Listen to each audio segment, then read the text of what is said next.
नमस्कार विद्यार्थी मित्रांनो, आज आपण इयत्ता 8वीच्या इतिहास व नागरिकशास्त्र या पुस्तकातील पहिला धडा इतिहासाची साधने शिकणार आहोत।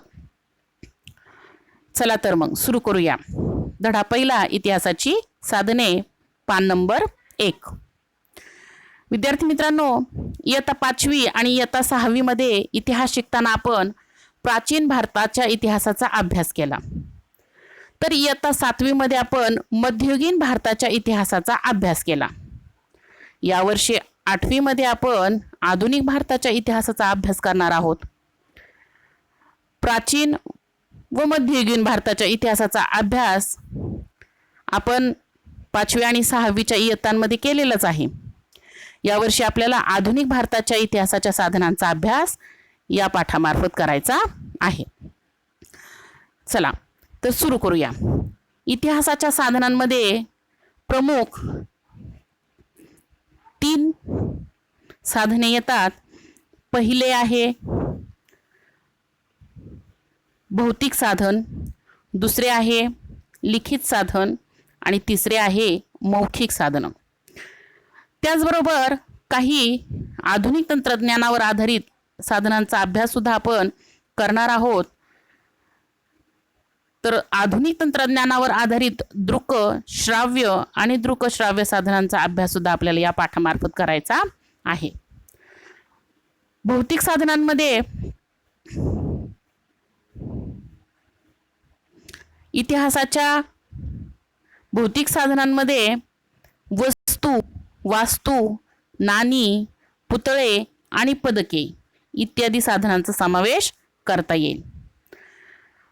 प्रथमतः आपण इतिहासाची भौतिक साधनांमध्ये पाहणार आहोत इमारती आणि वास्तू। आधुनिक भारताच्या इतिहासाचा हा जो कालखंड आहे, हा कालखंड युरोपीय कालखंड म्हणून ओळखला जातो। आणि या युरोपीय कालखंडामध्ये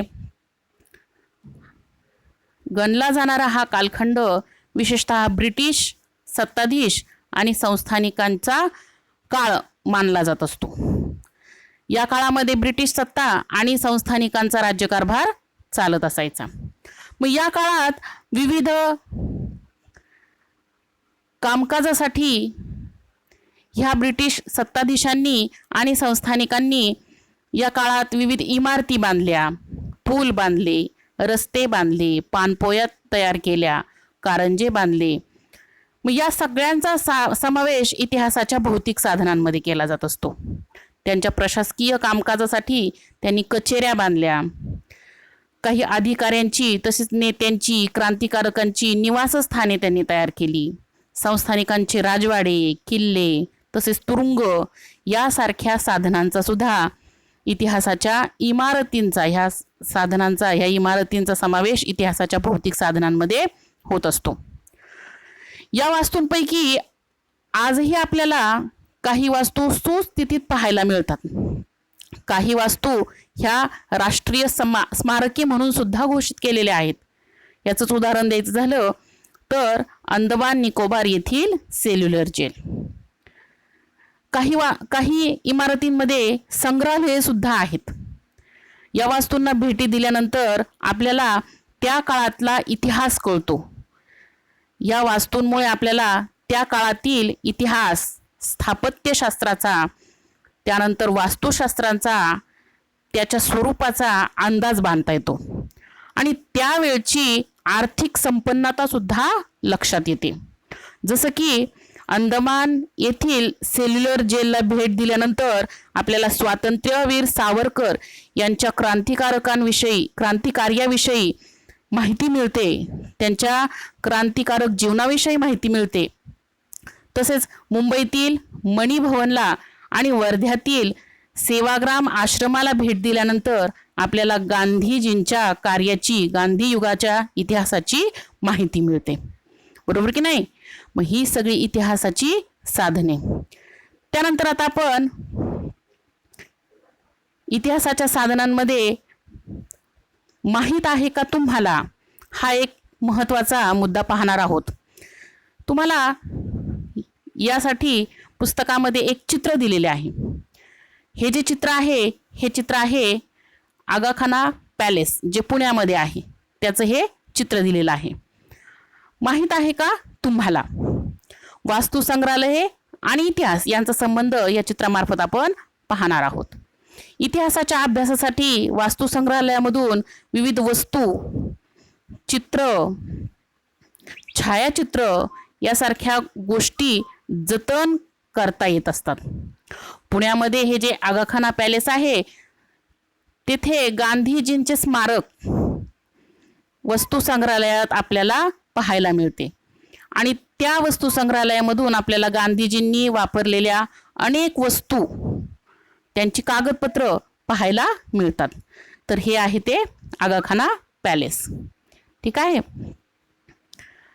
चला तर आपण पुढे जाऊया. इतिहासाच्या भौतिक साधनामध्ये पुढे येते पुतळे आणि स्मारके. स्वातंत्र्यपूर्व काळात म्हणजे स्वातंत्र्य मिळण्यापूर्वी आणि स्वातंत्र्योत्तर काळात म्हणजे स्वातंत्र्य मिळाल्यानंतर अनेक व्यक्तींची स्मारके पुतळ्यांच्या स्वरूपात उभारली गेलेली आहेत आणि हे पुतळे देखील आधुनिक भारताच्या इतिहासाचं साधन मानले जातात, ज्याच्यामधून आपल्याला इतिहासाचा अभ्यास करणं सोपं जातं. मग हे जे पुतळे बांधलेले आहेत त्या विविध पुतळ्यांवरून आपल्याला त्या काळातील राज्यकर्ते, समाजातील प्रतिष्ठित व्यक्ती यांची सुद्धा माहिती मिळते. पुतळा उभारलेल्या ठिकाणी तुम्ही जर पाहिलं तर त्या पुतळ्याच्या दर्शनी भागावर संबंधित व्यक्तीचे नाव, जन्म मृत्यूची नोंद आणि त्या व्यक्तीचं थोडक्यात कार्य आणि जीवनपट एका दर्शनी पाटीवर पाहायला मिळतो. उदाहरणार्थ महात्मा ज्योतिराव फुले, लोकमान्य टिळक, डॉक्टर बाबासाहेब आंबेडकर यांचे जर पुतळे तुम्ही पाहिले तर त्यांच्या पुतळ्याच्या खालच्या बाजूला दर्शनी पाटीवर आपल्याला ही सगळी माहिती पाहायला मिळते. आणि हे पुतळे पाहिल्यानंतर त्या पुतळ्यांमार्फत विविध घटनांच्या स्मृतिप्रित्यर्थ ते उभारलेले आहेत हे सुद्धा आपल्याला माहिती होते. या पुतळ्यांप्रमाणेच विविध घटनांच्या स्मृतिप्रित्यर्थ काही स्मारके सुद्धा उभारली जात असतात आणि या स्मारकांमधून संबंधित घटना, तो काळ आणि त्या घटनेशी निगडीत व्यक्ती इत्यादीची आपल्याला माहिती मिळत असते. उदाहरणार्थ विविध ठिकाणची हुतात्मा स्मारके. हुतात्मा म्हणजे देशासाठी, क्रांतीच्या कार्यासाठी ज्यांनी बलिदान दिलेलं आहे त्यांची उभारलेली समाधी.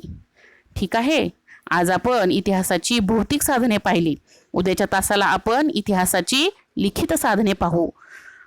आज तुमचा अभ्यास आहे, करून पहा.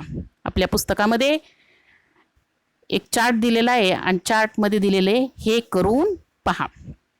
तुमच्या नजीकच्या परिसरात असलेली स्मारके आणि पुतळे यांच्याविषयी माहिती मिळवा.